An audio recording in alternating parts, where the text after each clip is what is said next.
Go. Yep, today's the 15th, right? 9:15. And yep, that's what we're doing. We are finding inverses of a function. That's what we're doing for 9:15. So lots of examples. Prepare yourself. So here comes our first one. Here's a function, and his name is f of x equals 4x plus 5. I thought I'd start us out with a nice little baby linear function. Nice and easy. And there'll be a one, three more linear functions scattered, sort of mixed in with the rest. Can we turn the lights off? Would that be okay? I'm just dying here. Would you mind there, Slady? That's my bad. Ah, God, that's nice. Look at that. People watching the video wouldn't even know that we just turned out the lights, but I just told them. Yep. Besides, you're all here. So I don't know if you'll ever go watch this video. Maybe I can use this video next year if I don't feel like teaching it. Probably good. So here it goes. Again, so many things I could say. The essence of inverting a function is the like meat and potatoes portion of it is this, that don't write this part down. I wasn't even going to say this, but if I got to sleep tonight. So if I'm going to sleep tonight, I got to say this out loud. The essence of an inverse is this. Do you guys know the equation of the red line?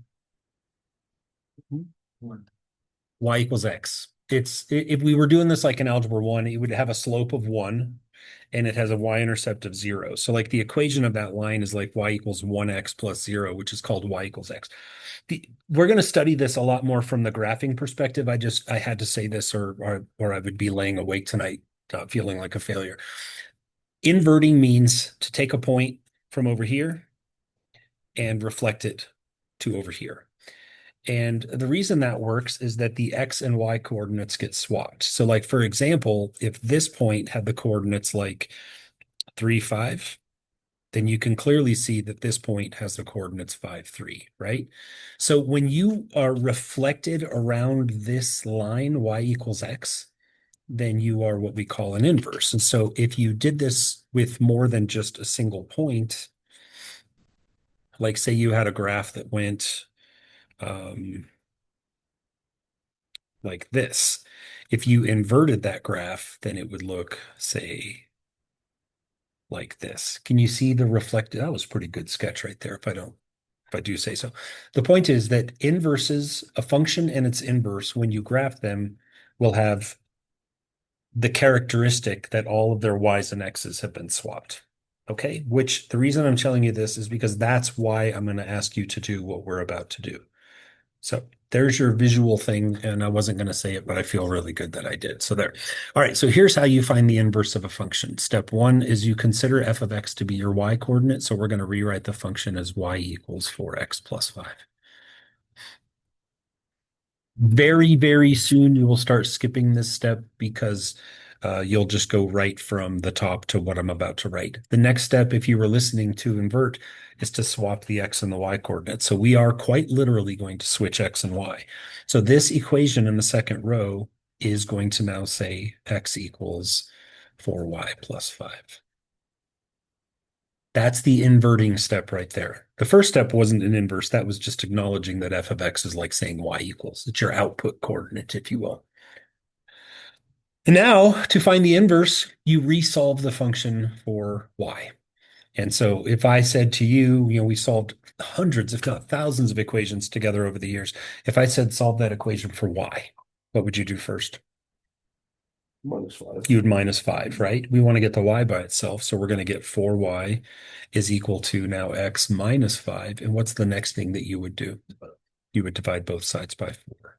And so this presents to you your final answer. And the way you write this is as follows. I'm going to write it in red, okay? We say f inverse of x. I'll give you a second to jot down that notation. It looks like f to the negative first power. That's mathematical notation for inverse. So that is read out loud as f inverse of x. And the f inverse of x equals x minus 5 divided by 4. Okay? If you were to graph the function in the white box and the function in the red box, you would see that they are perfectly symmetric about the line y equals x. Easy peasy, right? You might wonder, do we really need 17 of these? Well, I don't know. You can kind of let me know as we go, but they're going to get a lot more complex. There's obviously it's not as easy as just doing basic like introductory level algebra, right? Okay. Hi. No, not right now. After school.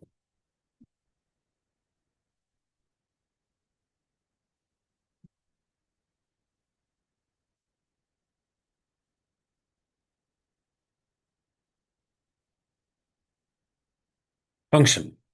F of x. By the way, all of our functions today are going to be f. It doesn't really mean anything. I thought about changing them like g of x, k of x, m of r, stuff like that. It doesn't matter. So sorry in advance. They're all f's. Uh, Step one. Take the x into the y. And Set it equal to x. Just put the x in it. yeah, and I'm going to show this step one more time, but eventually we're going to stop. At the f of x, you need to right now to for the whole rest of your math career, just start interchanging f of x as y.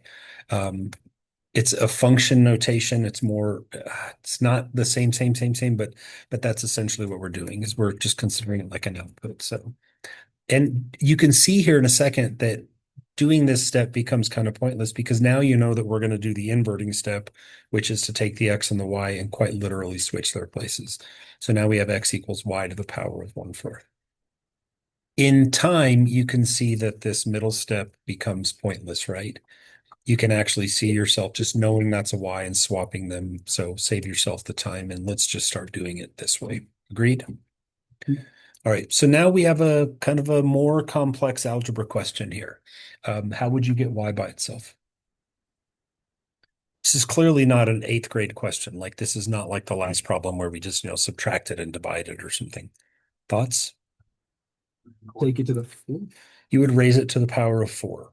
Correct. And listen, at the end of the day, understand that y to the 1/4 power like that is technically a fourth root. But I think the simpler, well, I think the simpler perspective is this. When you want to solve for something, you want its exponent to be 1, right? Like we don't have any straggler terms, like we don't have to divide by anything or add 9 or any garbage like that. But we do have this exponent right here set squarely in our sights. And Zach, great answer, by the way. The only way to make that exponent go away is to raise this equation to the power of 4 over 1. And that doesn't really make sense to write it that way. So I'm going to get rid of these parentheses. Got it? And why this works is because the 1/4 and the 4 are reciprocals. And as you know from like years and years of hanging out with people like me, when you take 1/4 times 4, you get 1. They essentially cancel each other out. So mission has been accomplished and we're left with y equals x to the 4th. Got it? So having said that, we would express our answer as f inverse of x is equal to x to the power of 4. So far, so good? Okay. And the thing about this assignment that has me a little bit nervous is that it's all multiple choice, which you might say that's sweet. Because sometimes the way we write our answers may not match the way the author of the problem wrote his or her answer. So, but that's good test prep for like ACT is to sometimes understand that my answer may not look the same as the right answer. So I have to maybe like find a different way to come up with mine. So anyways, 2 down. Do you guys have any questions so far? Okay. Let's keep rocking on. So our next one is f of x equals x to the power of 1/2 and then minus 3. So let's just do the swap all at once here. So we're just going to jump right away and say that x equals y to the 1/2 minus 3. Dispense with the silly step, right? What do we do first?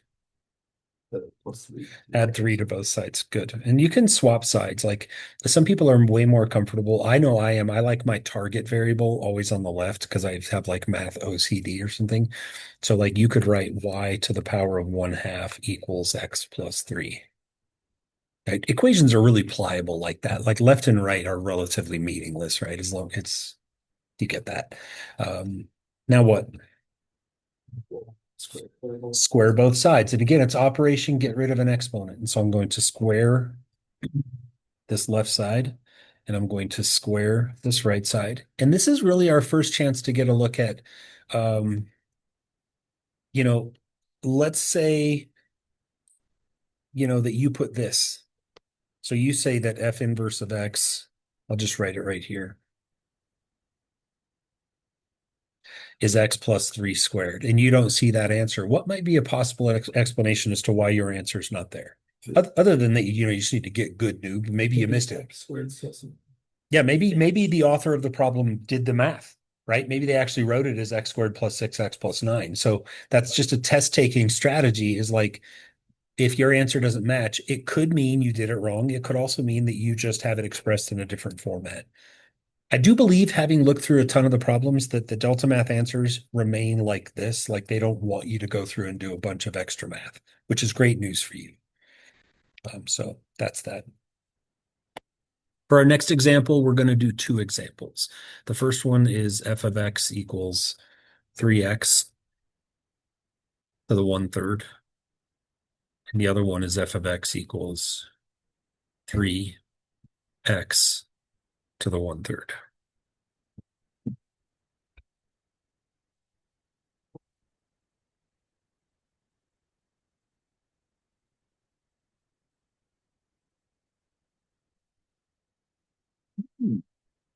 I wanted to make sure that you got a good look at what happens when there are versus are not parentheses. So let's go ahead and do the swap.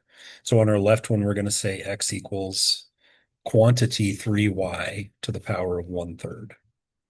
And on the right side, we're going to have x equals 3 times y to the 1/3. On the problem on the left, what would be the next thing we'd have to do? Well, not really, but distribute the one thing. I wouldn't do that if I were you. This, It would work, but it's going to be really dirty and messy.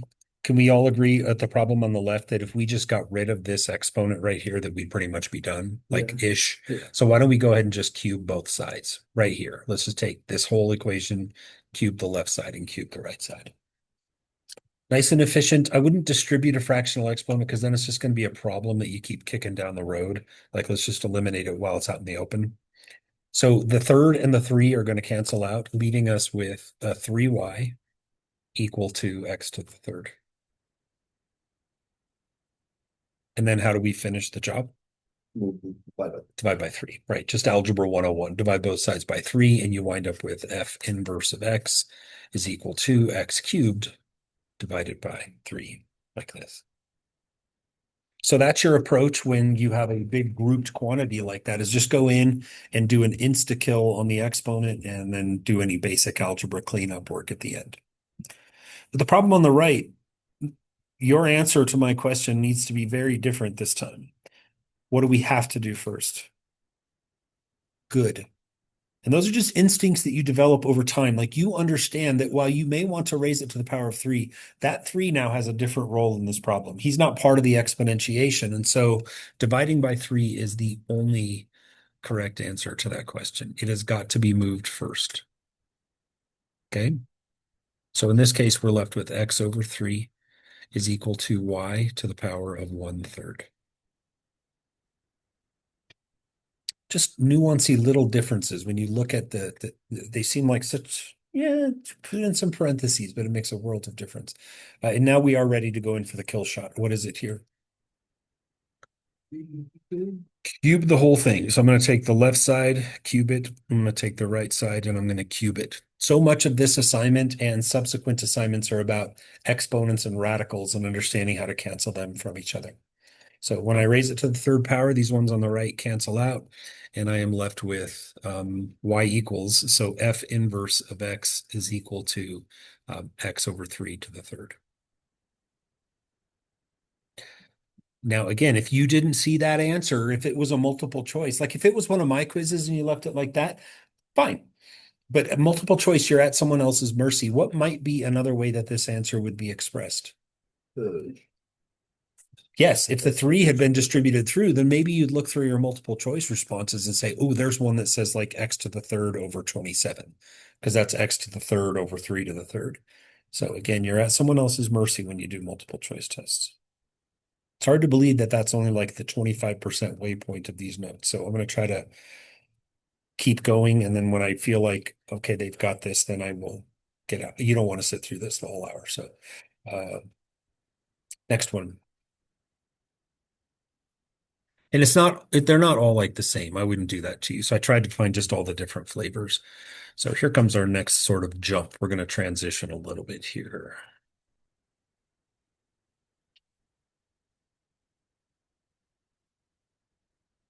Step one is to do the Swaparooski. So we're going to rewrite it as x equals y to the fourth minus 9. Algebra instincts. What do we do first?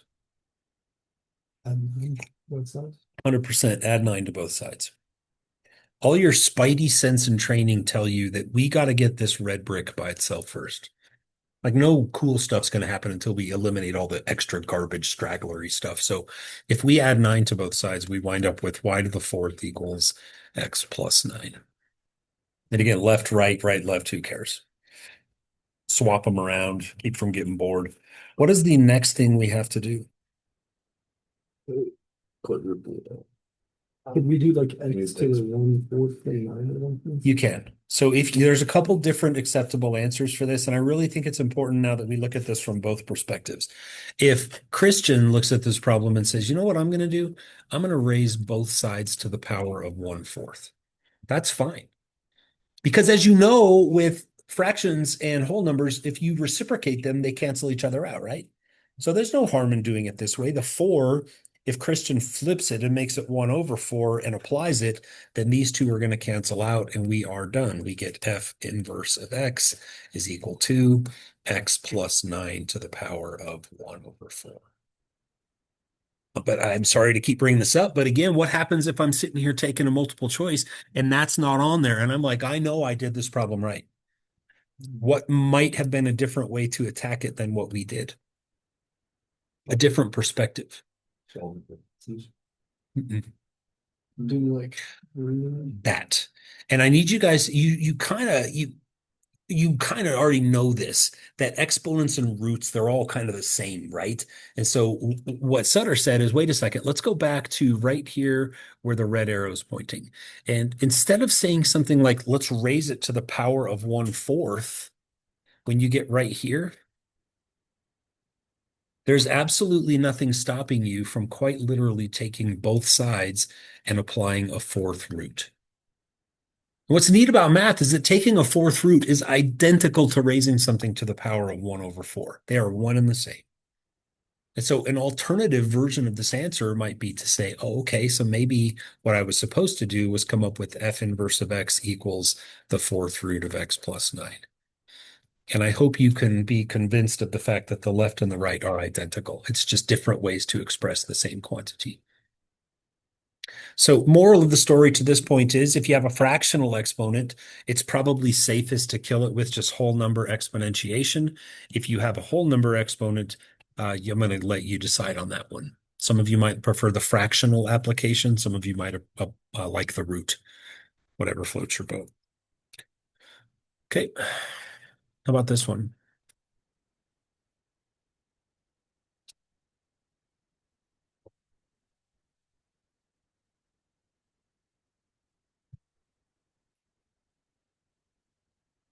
¿Qué debemos hacer primero? Oh, well, let's do the swap first, right? So x equals the fourth root of y plus 1. Okay, again, basic algebra, what do we do first? subtract 1. Subtract the 1. So we're going to be left with the fourth root of y is equal to x minus 1, and we are ready to rock and roll. And then we just raise both sides to the 4. Absolutely. This one, I don't feel like there's much debate about how would you want me to write this down. I feel like we all understand that this green root sign, fourth root, should be canceled by an exponentiation of 4, right? Square roots get killed by squares. Cube roots get killed by cubes. Fourth roots get killed by fourth powers, right? So we're going to just take both sides and raise them to the power of 4. leaving us with cancel. So we get f inverse of x is equal to x minus 1 to the power of 4. Done. That one should be pretty pleasant. Still good? This will mark the end of the first column of my note card, this last problem. So here we go. Did I scroll too fast? I'll get her back up there for you, but hang on just one sec. You're welcome. Is that enough? Yeah. Okay. Sorry about that. So remember, this is another one that's linear. There's no exponentiation required here, no trickery, no roots, none of this stuff. So let's do the swap. X equals 2 times quantity y minus 5. What are some logical questions that someone might ask here? One, primarily. What's the biggest question? The two outside with their. Yeah, should I distribute the two? And my take is, I don't think so. Like you could, but there's really not going to be any reason to. If I want y to be out and free, what do I have to do to both sides right now? Let's divide everything by 2. Listen, you always ask yourself, why are those parentheses there? And if that 2 weren't there, the parentheses wouldn't have to be there. And then y and 5 would be free to move about the cabin. So we're going to take both sides of this problem and divide them by 2. And we're actually going to be left with a nice little perfectly clean y minus 5 equals x divided by 2. Slick and easy, right? And then, of course, we add 5 to both sides. So we could say that f inverse of x is equal to x over 2 plus 5. Good? You guys still doing okay? Here, I'll draw curtains like this, and then I don't have to scroll. So our next one is f of x equals 8x to the 7th. In this case, I'm not going to do one with parentheses and one without. We're just going to do this one. This is probably one I could have axed, killed off my note card, but let's knock it out real quick. So x equals 8y to the 7th. What do we do? Divide by 8. Divide by 8. So we get y to the 7th equals x over 8. Next step. Raise it to the power of 1. So And listen, again, you're going to see these problems go both ways. Sometimes someone might say what Zach said. They might say raise both sides to the power of 1/7. And then someone sitting right next to you might say, no, you're crazy. Let's just take the 7th root of both sides. And both people are equally correct. Okay. So I'm a root guy. I like to root. And so in my case, I'm going to take both sides and take the 7th root to both sides. But again, you do you. In this case, so like we're 6 of one, half dozen the other. So we're left with f inverse of x is equal to the 7th root of x over 8, which also might be written as x over 8 raised to the power of 1%. Good.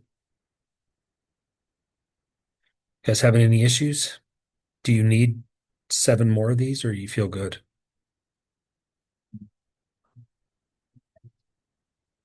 Sure. It doesn't say any time whatsoever, but wouldn't it just be written as pretty numbers? It have to be in it. It has to be this notation. When we start talking about does f of x equal f of negative x, now we're talking about Just even and odd functions. instead of writing the negative one. No, just you need to write write. No, you need the negative one. It's like the language. I don't fail to understand your question now. I get it. This isn't what you were asking me. You were asking, can I just write it as f inverse of x? No, negative 1. Gotcha.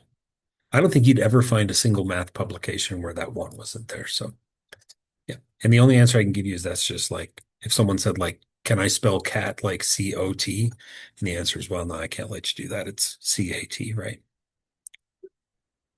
Okay, good.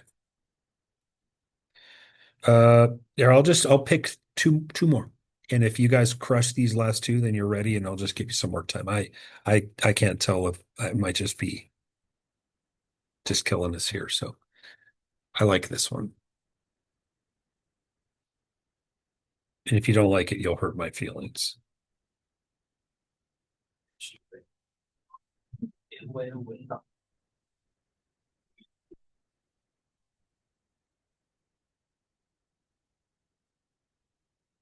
Pretty easy. Y, X. So x equals the fifth root of y divided by 4.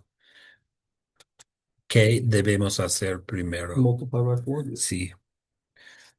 Tenemos que multiplicar los dos lados por 4.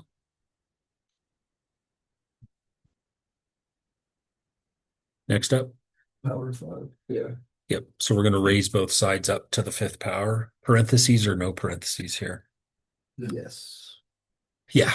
Big time parentheses. The only exception to that would be if for some odd reason you wanted to say f inverse of x equals 1024 x to the fifth. But like, why do that, right? Why go through all the work to figure out what 4 to the fifth power is when you could just keep it nice and clean and just write it as 4x to the power of 5, like such. Okay.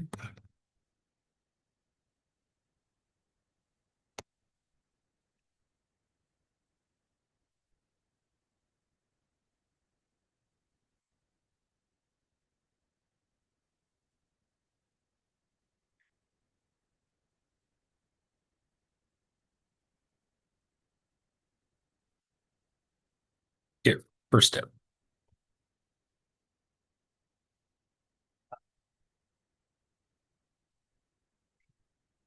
Raise everything. No. Yeah, just raise it by the 8. Hit it right away, exponentiate immediately. There's no stragglers to move around. The 9, if you were to move that, I'd probably have to send you to the principal's office, right? He is not free to move about the cabin, so we're going to just raise both sides right now up to the power of 8. And we're going to be left with y plus 9 equals what? X to the 8th. And then we're going to get y equals, f inverse of x equals x to the 8th minus 9. Man, you know what? I think I can cut this short. I'm looking at all these and I think you guys don't seem to be getting stumped by anything. We could do 5 or 6 more, but I think let's do some work time. It's not much, 15 minutes, but it's going to be way better than sitting through more of this. So I'll pause this, and then if you guys have any questions, I'll bring them up on the board. But it's in Delta Math. Okay, got it? All right, rad.